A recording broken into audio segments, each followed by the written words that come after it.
Good evening. I'm Peter Gelb. So, if we can believe the news coming out of the company formerly known as Facebook, we're all about to be subsumed by the internet, which means that we will soon be facing the inevitable, a metaverse Metropolitan Opera House.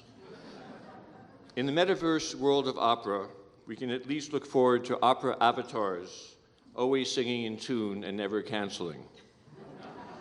That's the part I'm really looking forward to.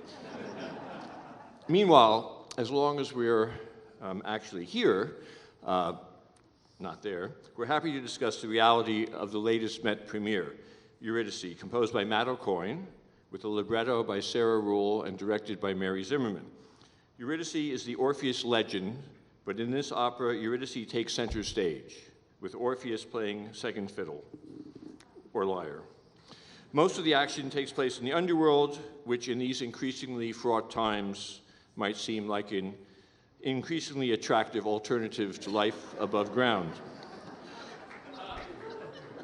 With me are the three principal creators of Eurydice, each of them MacArthur Genius winners. At the Met, we expect nothing less. For those of you who might be concerned about the state of contemporary American opera, this brilliant new work, following on the heels of our season opener of Fire Shut Up in My Bones, should quell your fears. We're grateful to Caroline and the Guggenheim for inviting us back to tell you about it this evening. I'd also like to thank Met Managing Director Robert Turner, who I believe is with us tonight, for sponsoring our production. Thank you, Robert. Bravo. You.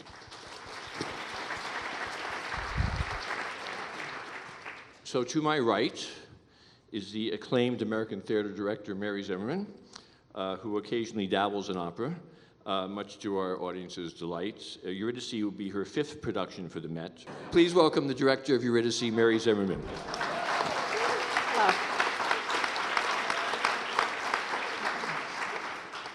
Next to Mary is the American wunderkind who composed the remarkable score of Eurydice. It's his 2nd full-length opera after Crossing about Walt Whitman, which was in 2015. This is technically his Met debut, but I first met him a few years ago when he was acting as an assistant conductor, rehearsal conductor,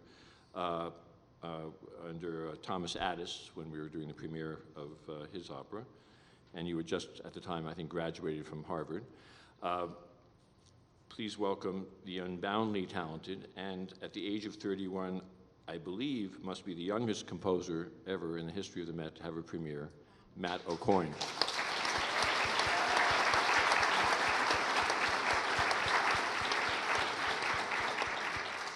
And next to Matt is the leading American playwright, whose plays include The Clean House and In the Next Room, both of which were finalists for the Pulitzer Prize, as well as Passion Play and Dead Man's Cell Phone, amongst others. Her play, Eurydice, had its world premiere in 2003 and has gone on to be one of the most produced plays in American theater. We are delighted she agreed to adapt it into a libretto. Please welcome one of the deans of American playwriting, Sarah Ruhl.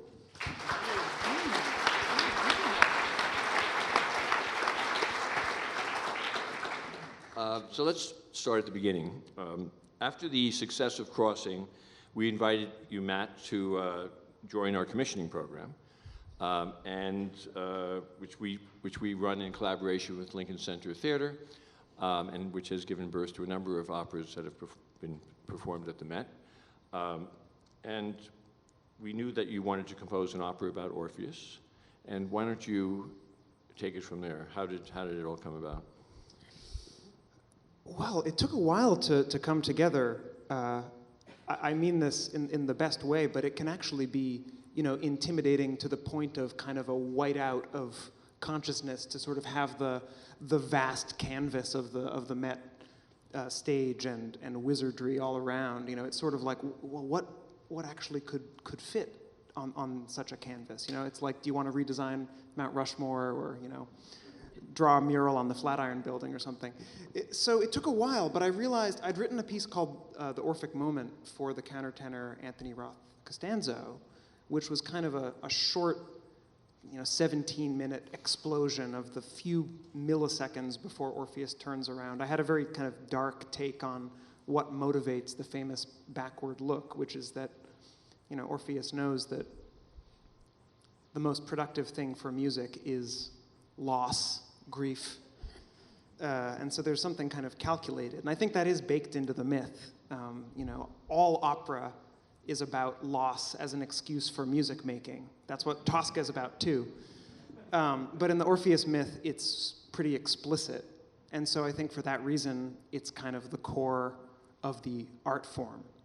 And I love this thing that my teacher, Jory Graham, once said about the myths that have stuck around, which is that it's not that they ever happened, it's that they're always happening inside of us. And I think there's something so primal in terms of the human psyche about what that look is. We've all been there, we've all done the thing that you shouldn't do, but you do it anyway, and we've also had that done to us. So it feels kind of infinitely fertile to me. But I realized after initiating conversations with Sarah, which happened with the help of Andre Bishop at Lincoln Center Theater, and also my younger sister Christine, who knows the theater world far better than I do. We started talking about the adaptation, and eventually I realized I didn't want to just wallow in a male artist's narcissism for 2.5 hours, as so many Orpheus pieces do. I really wanted to invert the camera in a way, and I found that Sarah's play did that in a kind of breathtaking way. So Sarah, you had written Eurydice, and Andre, as Matt mentioned, Andre Bishop, my colleague who runs Lincoln Center Theater and is a good friend of yours, had, at this initial meeting with Matt, had suggested that you and he meet. And why don't you tell us about how you adapted your wonderful play? Well, it was sort of a seamless process. Magically, a lot of it was distillation, because it takes about 5 times longer to sing a line as to say a line. So a lot of it was literally cutting verbiage from the play. And luckily, I like to cut, and it thrills me to kind of cut away and find more space within the architecture of a play. So I would cut, and then Matt and I would talk, and then Matt would go to Vermont, where I've never been to his house, but I imagine he has a beautiful barn and is composing wildly in nature. And he'd call me, and the wind would be blowing, and he would say, "Tell me more about this scene. I don't quite have it. I don't quite have the melody." And I would say, "Oh, well, it's about this." And he'd say, "Oh, okay, I've got it. I'll call you back." And then he would have it. So it was a bizarrely seamless process, and it was already written in 3 movements, funnily enough, even though it was a play. It already had a chorus of stones. So in a funny way, it felt well-suited to being an opera, and there was much less heavy lifting involved than you might expect. You had seen, Sarah, you told me when we first spoke about Mary becoming involved, that you had seen her multiple award-winning play. We have a fact checker among us. Metamorphosis, and that had an influence on your writing Eurydice in the first place. Is that? Yes, and I love Mary's Midwestern humility, because we come from the same place. But I don't know if I would have corrected you. I'd been like, yes, 2-time Tony Award. But I grew up watching Mary's work at the Goodman, and I saw Metamorphosis in Chicago, I believe, maybe, and also Second Stage. And I was so besotted by the moment Mary wove in of Orpheus looking back, and she repeated the gesture 3 times? Yeah, 3 or 4, and it's described differently each time as to what it means. I loved it so much, and I always loved Mary's ability to pair language and literature with this intense visual imagination. And so I think her work had a large impact on my work in general. And then I lost my father at a fairly young age, and I think I wanted to have more conversations with him. So I'd always been thinking of the Orpheus myth anyway, and thinking about music and language, and had this notion of what if Eurydice spoke Orpheus's name? What if that's what caused him to turn back? And I sort of started with that moment and worked backwards, and then it made sense to me that she might go down to the underworld and meet her ancestors, and that person might be her father, and then the play kind of took off from there. And her father writes her a letter from the underworld. Yes, the idea is that her father's always writing her letters in the underworld, and she's not receiving them because, of course, that's hard. Harder than even the postal service. You know, one thing I love, we're talking about the Orpheus myth as we should, but I actually think that Eurydice does something so wonderfully subversive, which is that the myth is there, but the myth is contained within a very different story. I only realized this when I was almost done composing the opera. I was like, it's actually a totally different story about this young woman's, we sort of see every phase of life. We see grief, we see young love, we see a more mature love. So it's really a kind of profound autobiography in a way. And so I think it's wonderful that it's called Eurydice, but it's up to even more in a certain way. So Mary, I mentioned that mythology has played an important part in some of your theatrical work. Tell us about your approach to this production. We have not, I should just inform the audience where we are in our rehearsal process. We're still in the lower depths of the Met on what's known as sea level in a rehearsal room, where you've been working very closely with the cast for several weeks now. This is the third week, right? I think, yeah. And and it has not yet emerged on our stage. That's coming up next week. So we don't have. You mentioned to me before in the dressing room last time we did one of these. We were talking about Rusalka, and you had taken your own photographs. We don't have photographs of the production from the Met stage yet, because it hasn't yet appeared on the Met stage. But we do have some photographs from LA. I should mention the LA Opera is our co-commissioner and co-production partner, and the production was staged. I saw it just before the pandemic. I guess it was in February of 2020. And it was terrific, but it's going to be even better here, for a lot of reasons. But maybe we have some beautiful images. Not all of the images, but maybe you could explain, give a sense of what this is about. Yeah, this is just the above world, and that's an image of the seaside with a sort of vertical sea, so it's a little bit abstracted. But just if I may answer more directly, what's the approach? You know, when you're I felt a kind of moral and ethical obligation and desire, because this is a brand new work. I didn't want to make any kind of visual move on it that was metaphoric or added an extra layer through which you're reading the opera. If it's an opera that everyone knows, then I think, and of course you've seen it a million times, directors, supposed to be set in Venice, but they set it on the moon, or in a chop shop in Detroit, or whatever.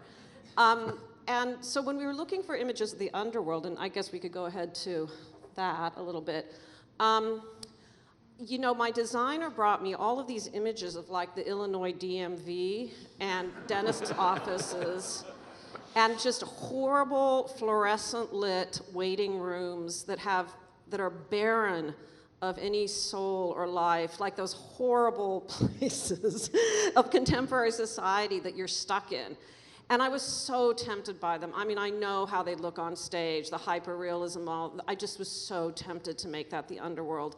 But I felt, on the 10th production of Eurydice, some Eastern European director gets to do that, but I should not add an extra step for the audience, like, okay, I guess that's the you know what I mean? Because you're already going to be perceiving the music for the first time, and it's a lot to take in. It's so beautiful, but I want your attention there, and then also on this retelling of the story, which puts quite a big move on the typical Orpheus story. So the mind is already doing enough that I wanted the set in a certain way to have this isn't quite an accurate word, but a kind of transparency, that the mind's not going to stop and have to kind of see through the set into what it's metaphorically representing. So anyway, it's dark, it's underground looking, it's stony. That's the 3 stones you see in the foreground. They're these ancient, you know, I always felt I knew, Sarah, where they came from. There's a line in Ovid that even the stones wept. And I thought, I bet that's where Sarah got those stones as characters. So they're dressed from different historical periods, you know, as trying to give an indication of their ancientness, although, of course, they're way more ancient even than humanity, I think. There's also, if we could go back just a second, Eurydice arrives famously, I think, in the play by elevator. And I'm a little bit proud of this because I think in most theaters, the elevator doors are set in what is the back wall of the set, right? That's just naturally what you would do. And you're sort of through one of the literary tropes of the theater, in this case, the part represents the whole, you're implying that the elevator runs behind that wall. But of course, this is opera, so why not bring in the entire elevator shaft? So it does descend from on high, and then the little dial goes down, and then she steps out. So that's her delivery into the underworld. That wall takes light super beautifully. It's a mirror image of the above world in that the sun is sort of eclipsed. There are other things I could say about it. That's a room made out of string that the father builds for Eurydice because she's so dislocated down there, has nowhere to really be. And I think there might be one more. That's the walk, as we call it. That's the following up to the above world, and the walls are raising. And what those flowers are, you know, when I went looking for Greek representations of the underworld, I was struck by the phrase, the field of asphodel. We think of the Elysian fields, but that's actually for celebrity dead. Those are the great warriors. You and I would end up in the field of asphodel, which are those beautiful white flowers. So they're passing through the fields up to the above world there. Thank you. So Matt, tell us about the music. I know most composers do not like being asked what their compositional style is like, but this music is so rich and original, and also has beautiful melodic parts to it, which I think the audiences are really going to respond to. Tell me, you know, about how would you talk about your compositional style? I might be the last person you should ask, but Well, we'll ask Sarah. We'll ask Sarah next, see if I'm right.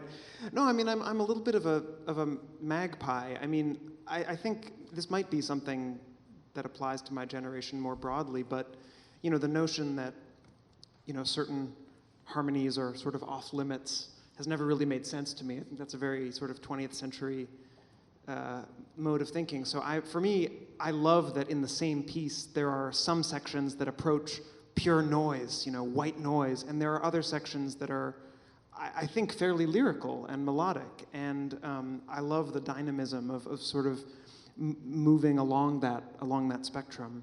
But I think for this piece in particular, I wanted to create quite a lush, I would almost say watery musical world, because water is such an essential material in the play, that the river of forgetfulness, which in this production beautifully is the rain in the elevator that, you know, annihilates your memory when you are rained on.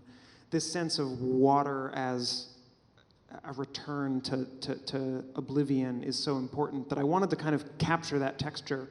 And curiously, I did it with a lot of percussion. There's an extraordinary amount of percussion. We can barely fit it into the pit of the Met, which is I think I must have done something wrong. There's so many big instruments. But lots of bowed vibraphone and glockenspiel and crotales, and all these colors are kind of twinkling or twangling, as they say in The Tempest. I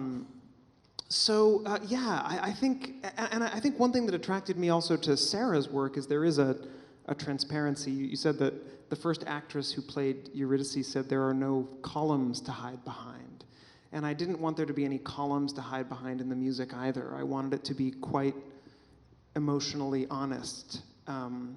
which for me takes the form of a lyricism. And it's quite scary. I mean, when we get to Eurydice's big aria, I remember writing it, it was this feeling of like, am I really going to do this? You know, am I really going to write music that's this open-hearted?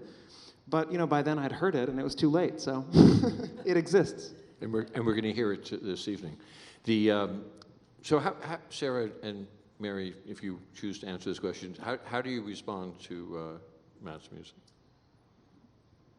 Well, I mean, I came on the project a little bit late, quite late for opera in particular, but certainly much later than Sarah and Matt. And I would not have taken it, you know, if I had not absolutely just adored it. And I'm kind of a simpleton about music, and if I can feel that I have some understanding of it and love and appreciation of it, I mean, that's all I can say, is that I really, really like it. That's all I can say. You'll hear. I really like it too. And, I'm not listening, you can. and I think you were asking about Matt's style, as it were. And I don't think there's a language for it yet, because I think Matt's inventing it. And I think of it as sort of postmodern, because Matt isn't afraid of lyricism. And there's a virtuosity in terms of his sweep and, you know, and playfulness, so that he can be like, okay, here's a little Brazilian mood music for you. You know, here's a little of this. And it's epic. And I hear my play in it. I think maybe that sounds narcissistic, but I can hear and feel the language and the emotion of each line in his melodies.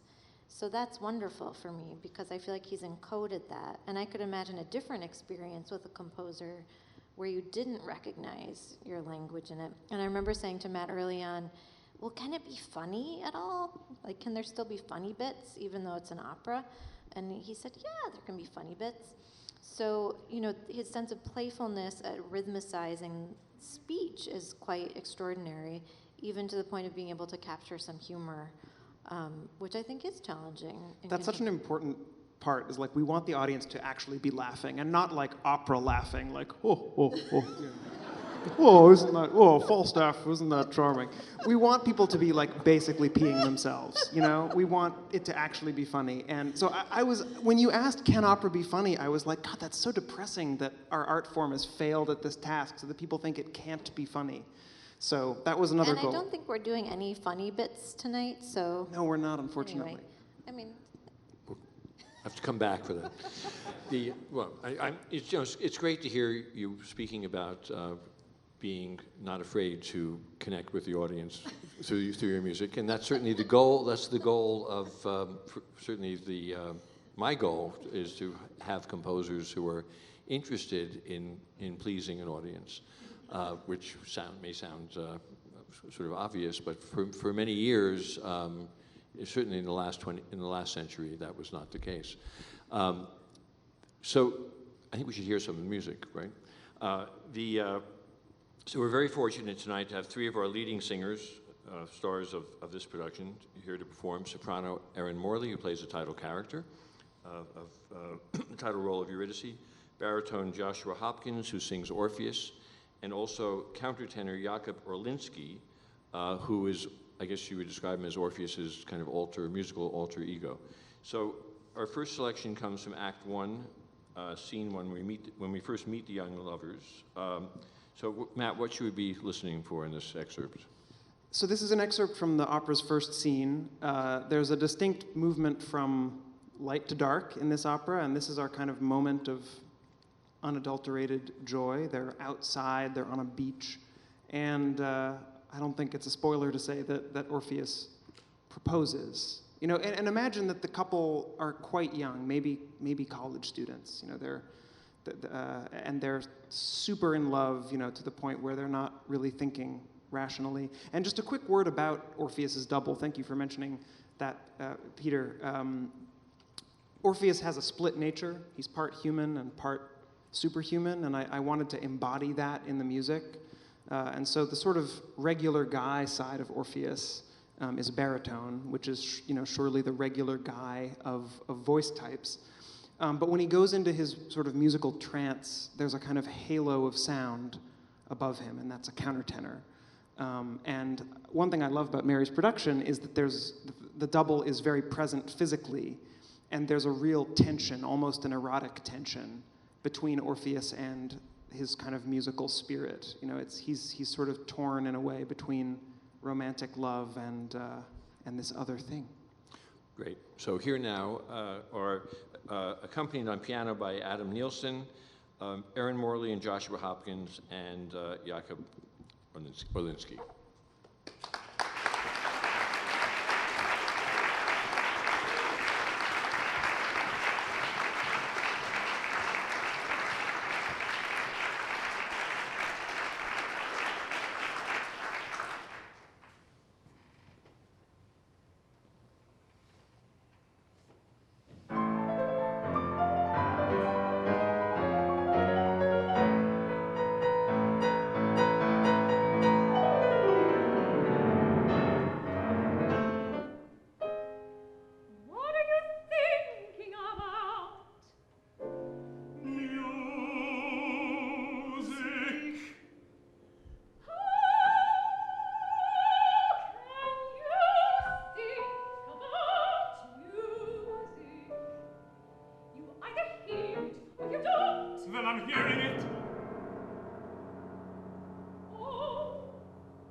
And I love you. I love you too.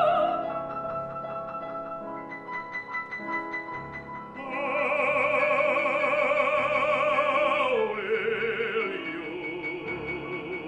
remember That I love you. Yes. That's easy. I can tell it. You never know. I'd better tie a string around your finger to remind you.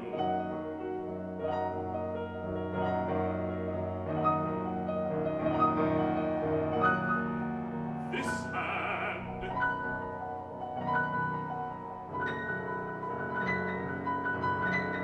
Is this too tight? No, it's fine.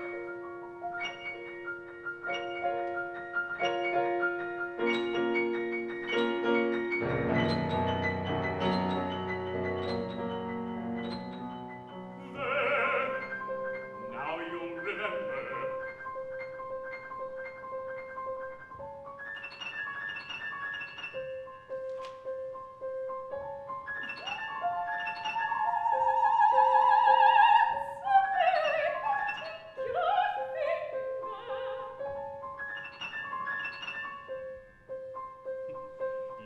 Yes. You're aware of that? Yes. Aware. Very aware.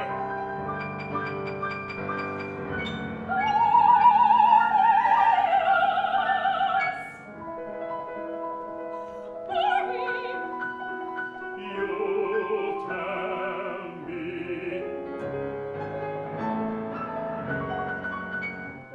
Yes. I think so.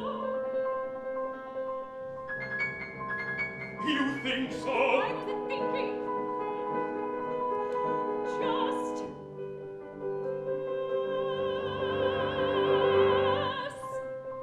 Yes. Yes. Yes. Yes. Yes. Yes. Yes. Yes. May our lives be full of music.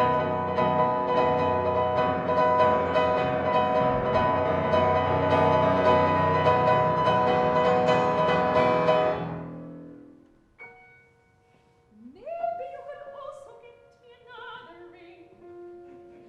A gold one to put over the string of, you know. Whatever makes you happy.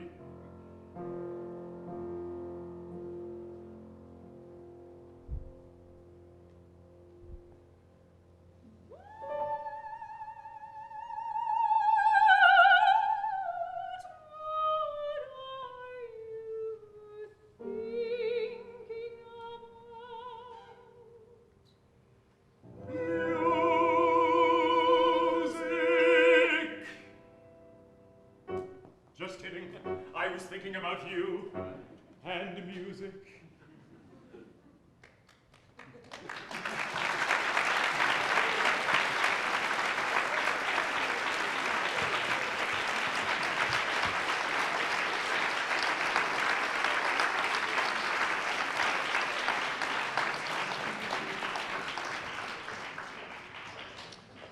That was great. So that's at the beginning, as you said. Things go downhill from there. Tell me, Matt, if you could, a little bit about why, in your opinion, composers have been so obsessed with the Orpheus legend over so many centuries. Well, I mean, we composers don't have very many superheroes, and Orpheus is chief among them, probably. Well, I think there's something that's so brutally honest about this story, because it sort of says music can conquer death, but humans will always screw it up. Which I think is really true. It's like music, it's human, but music is also more than human, and in a way I think we're not quite worthy of it.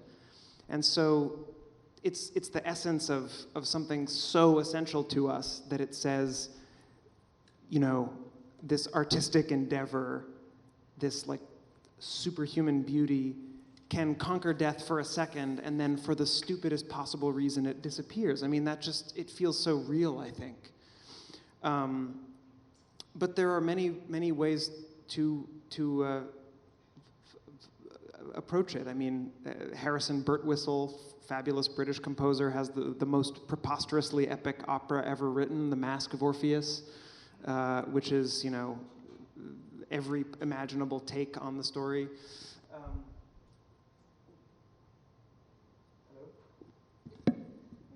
accidentally. Oh, I think I'm back. Here we are. But, you know, if I may just pivot for a second, I was thinking about doing this piece right after the pandemic and how it feels resonant. And I was realizing that, you know, we don't, in America, usually spend that much time close to death. It's not something that is okay in our society. And so I just found myself feeling so grateful to Sarah's play because it really is this space where we can live in the underworld, we can live with the ancestors, and we can ask this question of what do we need to say to each other? What would you say to someone you've lost? And so I think, in a funny way, that's the part that feels most resonant for me right now, because I think a lot of people are asking those questions. And so I sort of hope the piece is like a portal for people to engage with their own, you know, their own losses and love affairs and everything. That's an interesting point. Has that affected you, Mary, at all, in how you're tackling this new staging of it since LA? I mean, Maybe, though I felt sort of jealous of Matt when he made that observation in our presentations on the first day. What I would add about the Orpheus myth to me is, the reason I think it endures so much is that it recalls to me that moment in childhood where the child accidentally lets go of the balloon and does not understand, or at that moment realizes that it's not coming back and that time only moves in one direction and that loss happens. And I think we haven't mentioned, we've mentioned that Sarah's play kind of centers Eurydice, but it makes a move on the story that kind of re-amplifies that near-miss feeling. So I feel that the Orpheus story is a near-miss story, like Romeo and Juliet, when one wakes up in the tomb, the other, you know, they miss. And Sarah, by adding the father in the underworld, there's a second miss, and then unbelievably a third miss in sort of the final moments of the opera, which I don't want to tell you about. But she folds over that tragedy 3 times, actually, in a really wildly unexpected way at the last moment.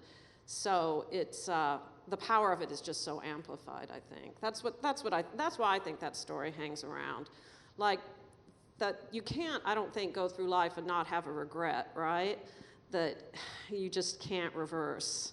So I think it speaks to that. But as you say, though, I mean, Sarah took the story and added all these new Yes. dimensions to it. Folded it over and over on itself. You know, since this is works in process, I think it's interesting always for the audience to understand how, you know, we have a method to our madness of presenting, not of presenting new work, but presenting new work somewhere else first, and then seeing, you know, what happens to that work, and having the chance. I mean, every great composer, as Matt knows, likes nothing more than having a second crack or a third crack at what they've composed. So how describe, you know, both from a score and a libretto and from a staging perspective, how the work has evolved since it had its premiere in LA 2 years ago. Well, there's a thing that we had planned to do, and we designed the set around it, which is that we do that thing where we project the lyrics onto the set so that you don't have to break your gaze looking down at the front of the seat, or in some opera houses up above. I think that subtitling is a double-edged sword. It both allows access to the work of art by translating it for us, but it constantly breaks that gaze, which I feel that the gaze of the spectator to the proscenium stage is that of a lover to the lover's face, 6 inches. It should not be broken, that there's some loop that's going on. And so I do feel that subtitling, although I read them and it allows us in, it's also shutting us out in a certain way by breaking our focus. So when you project on the scenery, it's all on the same plane, and you don't have to, you don't have to choose, sort of. But all of that failed in LA. It didn't happen. Through various technical reasons, it just didn't happen. And honestly, the set was, composed around our visual idea. It involved this lettering on the set and so forth. So that's an enormous addition to it at the Met. And we have a different entrance for Orpheus' double, which is much more, I don't know, spectacular might be overstating it, but less pedestrian than his original entrance in LA. And we have different cast members who bring, that's always, every cast person is a world, you know, every human being's a world, and they bring something different, and just very beautiful voices here. And since the opera, the play and the opera is so much about the use of language and words, having those projections of the words on the scenery is so meaningful. Sarah, you must have been pleased to see that being realized here. I'm really excited to see it. I haven't, I wasn't at Tech, but I'm excited to see the words on the beautiful set, which is kind of minimalist and really takes language well. And just in terms of what you said about having a second crack at something, partly because this series is about process, I think as a playwright too, I can't overstate how important it is for a playwright to have a second production or a third. I don't finish a play until I have a second production, because I think the first production is all about adrenaline and just hoisting this thing on its feet. And with an opera, there's so many elements to make come together and have a kind of incarnation. So if that's adrenaline, then you want to pause and reflect. And in our case, the pause was a long pause, and COVID came in the middle of it, which is just devastating and strange, but it bookended the process for us and has given us a chance to reflect and refine. I see where the clock is racing, and we have a lot more music to have performed. So why don't we move on to the next musical selection. We're going to hear Erin Morley singing There Was a Roar, which she sings when she first arrives in the Underworld.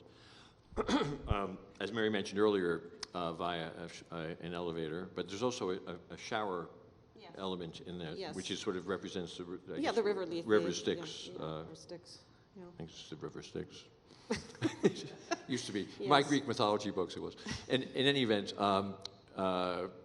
it's she's sort of telling the story of her death as right. she recalls it, which she almost can't. She doesn't quite know where she is. She's just speaking this experience that she's just been through. Great. So why don't we hear Erin Morley, joined by Adam Nielsen again on the piano. Please welcome them now. Was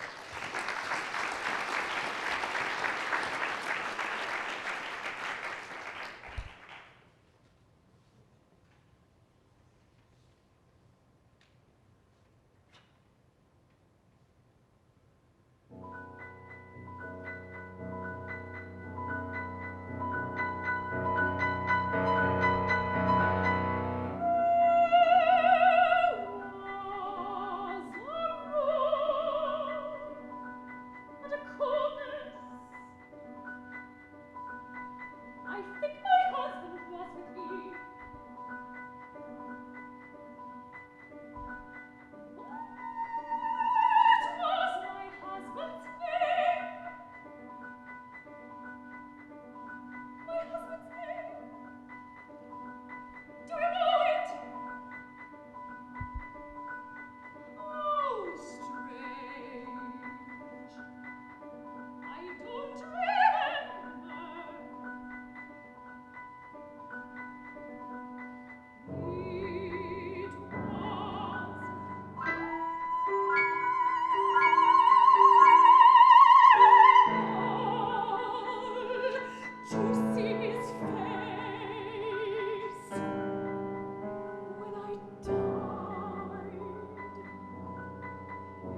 Come back.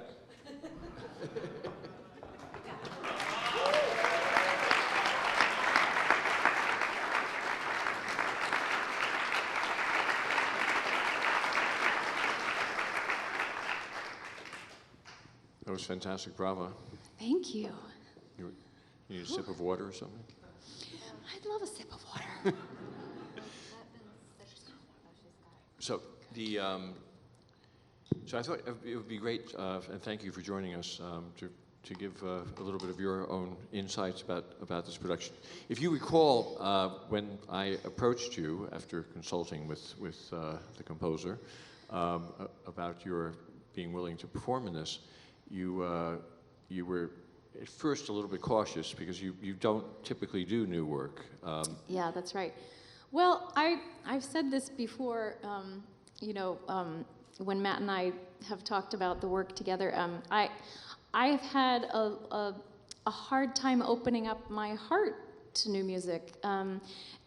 But in this case, it was quite easy to open up my heart to this piece. I found it to be, there are so many windows and access points that I feel everybody can feel some relation to this piece, and everyone can connect to this in some way. There's so many aspects of these characters that, although this is in a fantastical, setting, it feels very human, and it feels very real and very relatable. So there's that, but then also the music I felt was I hate to use the word accessible because it implies other things, but it's very sophisticated at the same time.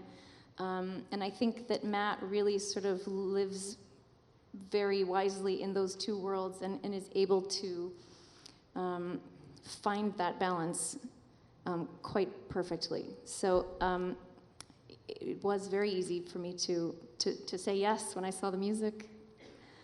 I know that obviously one of the advantages of collaborating with a living composer is that, and most throughout history, composers have created works with certain singers in mind. And I know that you actually got a certain amount of customized treatment in this opera. Can you talk about that? Special treatment. Yeah, I mean, that's one of the joys of doing a new work, which I'm discovering is quite wonderful.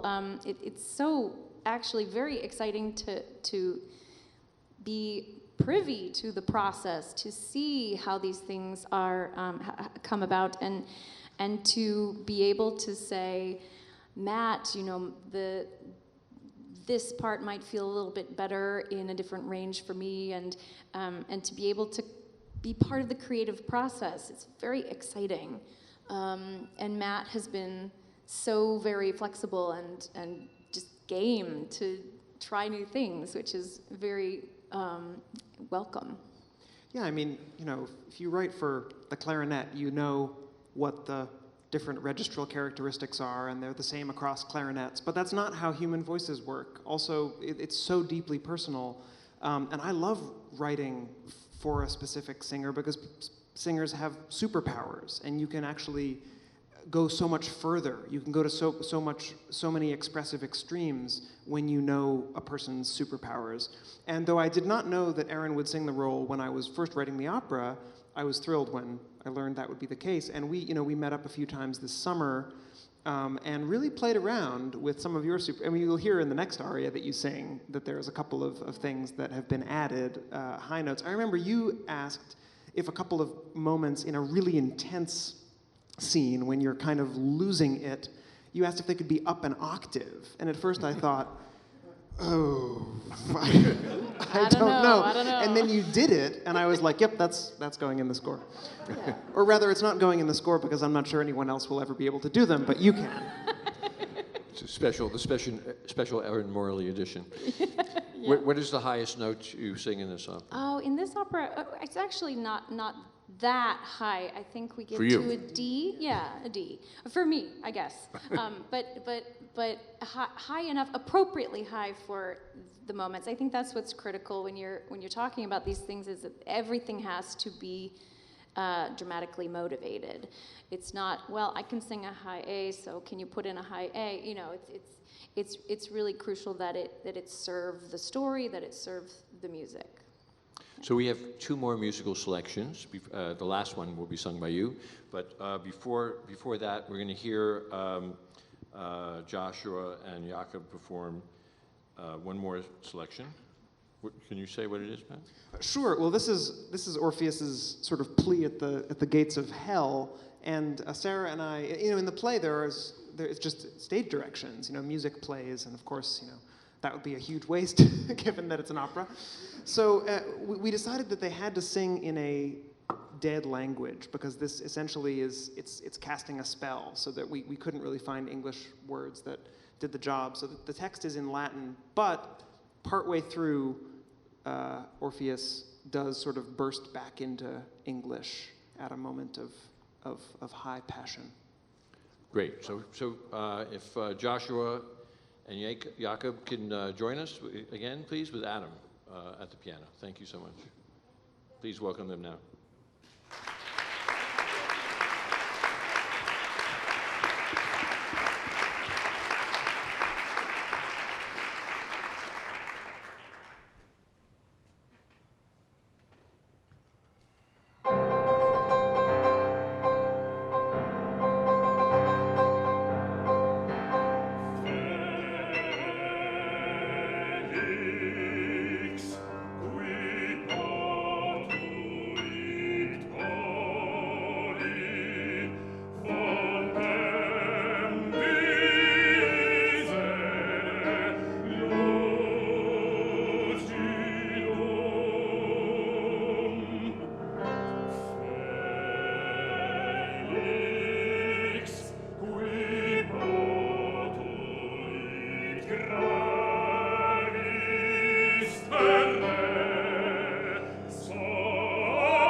incredibly powerful, beautiful. So we're running out of time, so I guess if you're ready, Erin, we're going to move on to our grand finale of our musical performances today. And Erin is going to, again, accompanied by Adam, so hopefully Adam's out there hearing us, will sing this absolutely gorgeous aria, which Matt talked about earlier, called This Is What It Means to Love an Artist, which I was knocked over when I first heard it, and I'm sure the audience will be too. So, hear you. Thank you, Erin.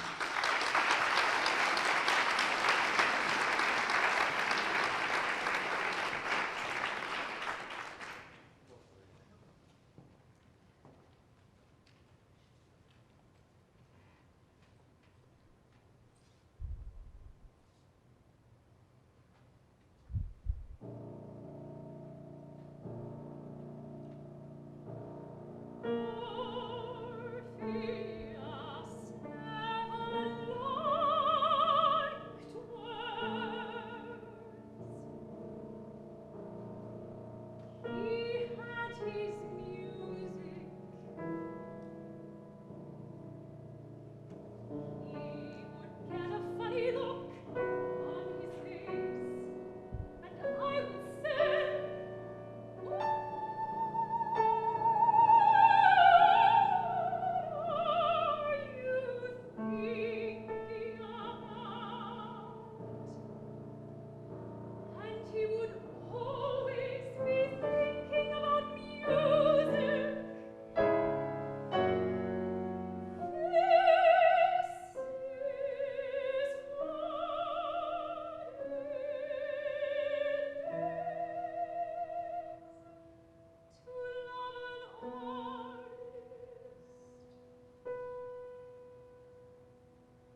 not bad as muses go. So we're going to open on November 23rd. I know we're all really excited about that. And Mary, I mean, I guess, just in our final moments, maybe you can, all of you, have a chance to express some final thoughts. I know you're sort of, you have to take over the stage of the Met once again. I don't know that I have any final thoughts after that. I just love that aria so much. And it's Matt's music, but it's in combination with Sarah's words. That's almost verbatim from the play, and is in the play a little monologue, which Matt said so beautifully. So I do hope you come. I feel it's really good. I mean, I would come here and say that even if it weren't, but in fact, it is. I think they got that idea hearing it. Well, I just want to say, Erin Morley, you talked about superpowers and I mean, when she sings that, it just flies out of her body, and that's why I kept my mask on. Is all I want is to go around and protect these superheroes who are in the opera until they go on stage, because they really are quite extraordinary, and it's such a gift to be in the room with you all, to be in a room together again. So thank you. And I would just say that for me, it's so moving to see the whole community of the Met back in action again. It feels like such,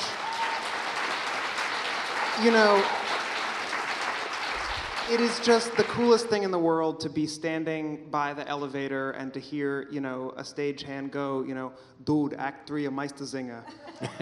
It's so freaking long, it's so moving, and we've missed it so much, and it's such a rich place, and it takes a village to bring an opera to life, and just want to express our gratitude that is back in action. Well, thank you. Well, thank you so much, and thank you to all of you, and I hope we'll see you on November 23rd. Thanks a lot.